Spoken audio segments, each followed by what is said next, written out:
Fala pessoal, bom dia, boa tarde, boa noite, boa madrugada.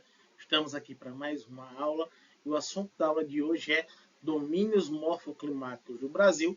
E aí a gente contempla, a parte do edital que fala sobre bases físicas do nosso país.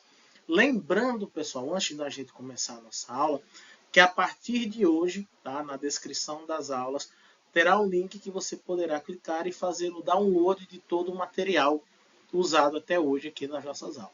Tá? É os slides que eu utilizo aqui para ministrar as nossas aulas, tá certo? Então vocês têm acesso a partir dessa aula do material para fazer o download e estudar aí no conforto da sua casa. E mais um detalhe, esse material vai ficar disponível para vocês até a data da prova, que é 15 de dezembro, tá? Então faça o download do material para vocês poderem estudar, certinho? Então vamos lá começar a nossa aula de hoje, tá? Bom, então quando a gente fala em domínios morfoclimáticos, a gente está falando, pessoal, da interação dos elementos naturais de um lugar. Que são esses elementos naturais? O relevo, o clima, a vegetação e os rios. Tá? Então esses elementos eles vão interagir e vão formar uma paisagem única ou exclusiva. Então é essa paisagem que a gente vai analisar. É como esses elementos naturais interagem aqui nas regiões brasileiras, formando essas paisagens exclusivas. Tá? Aqui quem trabalha esse conceito é o geógrafo Aziz Absaber, e ele vai dizer o seguinte, que o país tem 6 grandes domínios morfoclimáticos. Então a paisagem aqui no Brasil, os elementos naturais aqui no nosso país, eles interagem ao ponto de formar essas 6 paisagens únicas, que é o domínio amazônico, domínio dos cerrados, mares de morros, domínio da caatinga, das araucárias e das pradarias. Tá? Então é isso que a gente vai analisar, como esses elementos eles interagem formando essas paisagens aqui no nosso país. Certinho? E aí a gente começa com o domínio amazônico. Clima equatorial, quente e chuvoso. Então, por ter essa grande quantidade de chuvas, uma umidade assim bastante elevada, as plantas terminam eliminando o excesso de água pelas folhas a partir de um fenômeno conhecido como evapotranspiração. E esse, esse excesso d'água, vapor d'água, vai para a atmosfera e formam nuvens gigantes que ficaram apelidadas como rios voadores. E essas nuvens, carregadas, novamente, se espalham por todo o território nacional, contribuindo com as chuvas do nosso país. Então, o desmatamento na Amazônia automaticamente reduz a quantidade de chuvas por conta desse fenômeno aí que termina sendo prejudicado. Tá? O relevo da região norte, pessoal, apesar de possuir planaltos, planícies e depressões, não há uma grande diferença de altitudes entre eles, tá? Por isso que a gente fala que o relevo da Amazônia é mais ou menos plano, A hidrografia fica por conta da bacia amazônica, com seus mais de 100 mil rios, com grande potencial de navegação, irrigação e produção de energia elétrica. Tá? E aqui, o solo, é importante lembrar, o solo da região amazônica, pessoal, ele é infértil. Então, para que se pratique agricultura na região, ele precisa ser corrigido. Aí muita gente olha assim e diz, mas como infértil com uma floresta daquele tamanho? É que, no caso, a floresta meio que auto se mantém a partir do que a gente chama de serrapilheira. Tá? O que é isso? É a camada que fica assim, em cima do solo, formada pelo resto de folhas, pelos troncos decompostos, animais mortos. Então, a floresta meio que auto se sustenta nesse sentido. A partir do momento que você retira a vegetação, a serrapilheira deixa de existir, que é o que mantém o solo da Amazônia fértil, e ele se torna improdutivo nesse sentido. Tá? Então a floresta meio que autossustenta, e essa camada de folhas lá e restos de troncos de animais, chamada de serrapilheira, ela é importantíssima para isso. Tá? E a vegetação é a querida floresta amazônica ou floresta equatorial, que tem a raiz rasa, que não se aprofunda muito no solo devido à quantidade de umidade, arbórea, árvores de tronco grande, pode chegar a mais de 60 metros, latifoliada, folhas grandes ou largas, para eliminar esse excesso de água, perene foliada, a floresta está sempre verde, as árvores não perdem as folhas durante a estiagem, ombrófila, acostumada com a umidade, e umbrófila, acostumada com a sombra, alta biodiversidade, e a vegetação fechada, tem pouco espaço entre as árvores.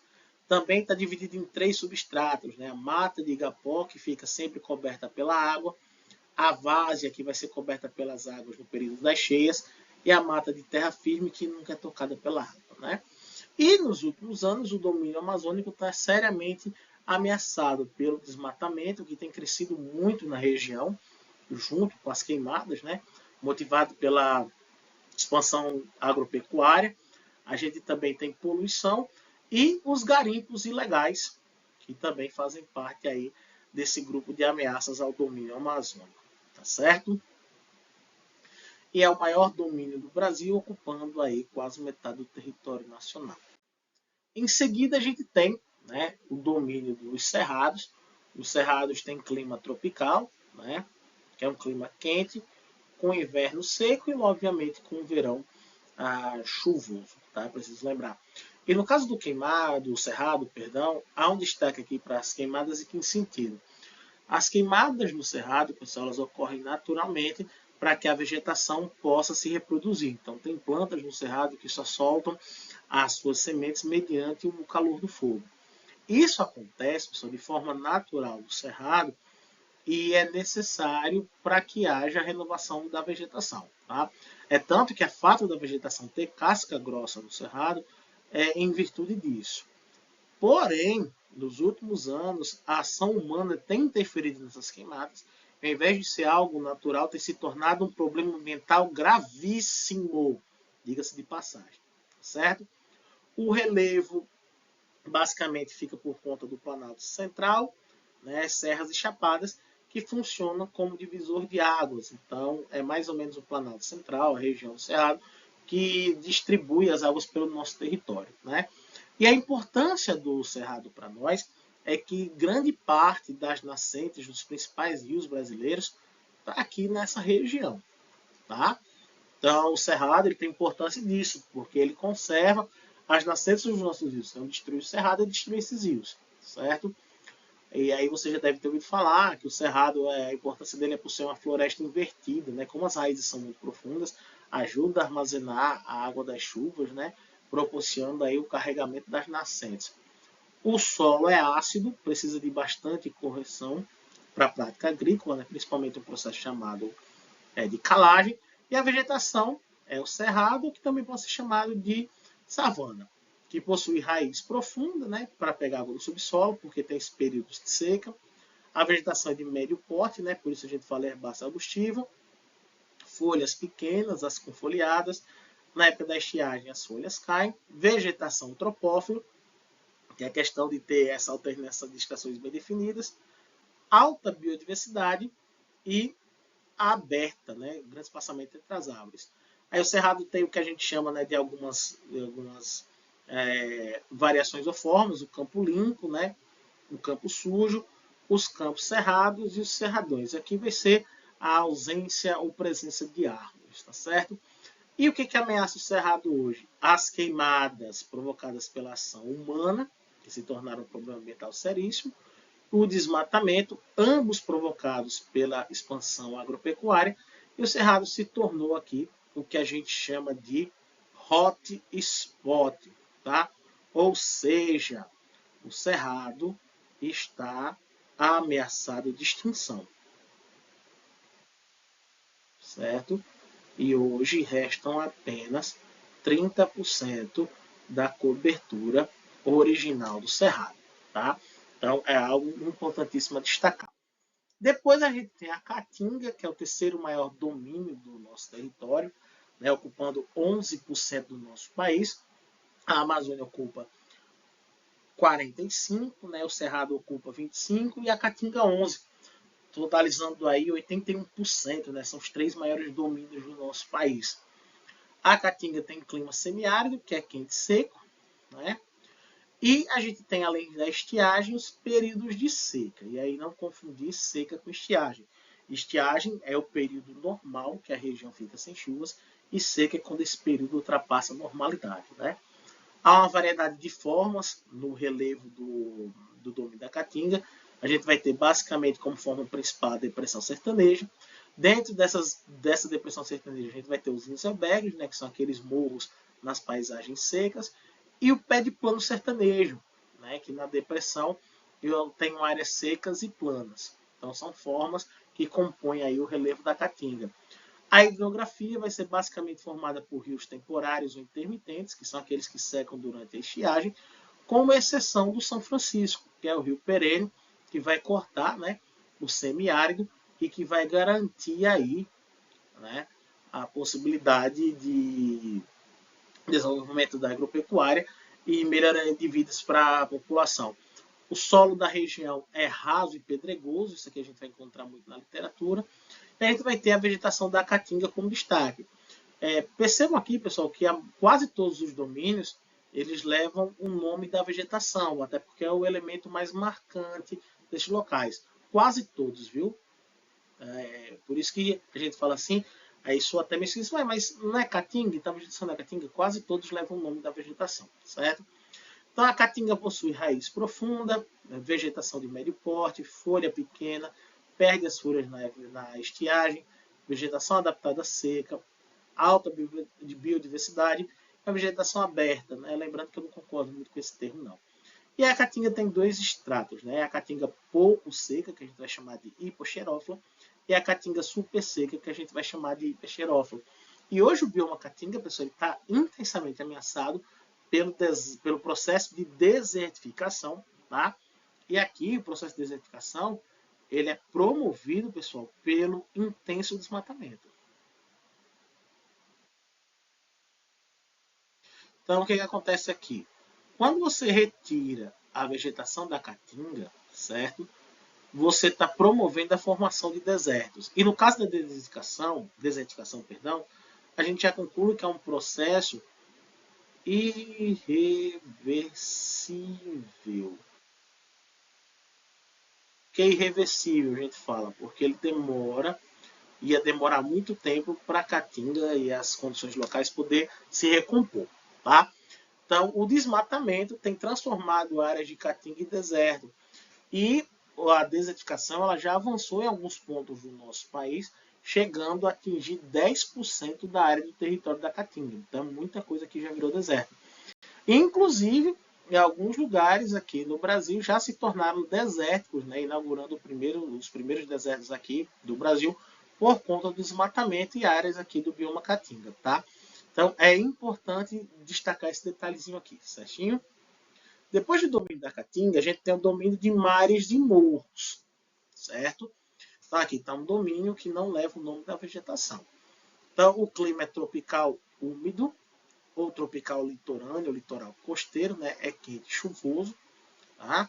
O relevo é formado pela planície litorânea, mas também eu posso ter a presença dos tabuleiros costeiros e dos morros, né? Que dá o formato mamelonar aqui a paisagem. Então eu tenho planície costeira, tabuleiros costeiros, presença de falésias e também desses morros aqui que tem formato mamelonar. Os rios da região de mares e morros são perenes, mas são de curta extensão, né? Então basicamente são áreas de foz, onde o rio vai encontrar o mar. O solo é profundo e bastante fértil, aqui no Nordeste chamado solo de Massapê, que contribuiu para a prática da cana-de-açúcar no período colonial. E a vegetação Mata Atlântica. Tá? E aí, lembrando, perdão, pessoal, a Mata Atlântica tem raiz rasa, os troncos grandes, folha grande ou larga, parte das folhas caem durante o período da estiagem, acostumada com umidade, alta biodiversidade e uma vegetação fechada. Né? E no caso da Mata Atlântica, as ameaças são desde o tempo colonial. Né? A expansão e o crescimento das cidades na atualidade, e a gente tem aqui, por exemplo, também, que contribuiu para a devastação da Mata Atlântica, a atividade canavieira. Né? Então, desde os tempos coloniais que a Mata Atlântica é ameaçada, o domínio de mares e morros. E também é um hotspot, tá? Ou seja, também corre o risco de extinção no nosso país. Então, Cerrado e Mata Atlântica com essa característica. No caso da Mata Atlântica, entre 5 a 10%, né, da vegetação original somente. O resto já foi devastado. Então, a situação crítica da nossa Mata Atlântica. Tá? E depois a gente tem aqui as araucárias, clima subtropical, aquele que é caracterizado pelas 4 estações do ano bem definidas. No inverno, dependendo do local, pode ter ocorrência de geada e neve. O relevo fica por conta dos planaltos sedimentares basálticos. A hidrografia e os rios são perenes e muito caudalosos, o que contribui para a irrigação, navegação e também a produção de eletricidade.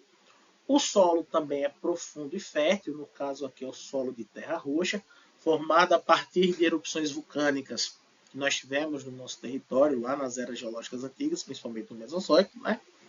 E a vegetação fica por conta da mata de araucária. Raiz rasa, não se aprofunda no solo, árvores grandes e troncos retilíneos, né? Folha pequena em formato de agulha, as folhas caem no inverno, né? Pouca variedade de espécies e vegetação aberta. E o que ameaça as araucárias hoje? O desmatamento para a extração da celulose, tá? Contribui para a produção de papel, a construção civil e, obviamente, pessoal, não coloquei aqui, mas vale lembrar, né? Também a expansão agropecuária.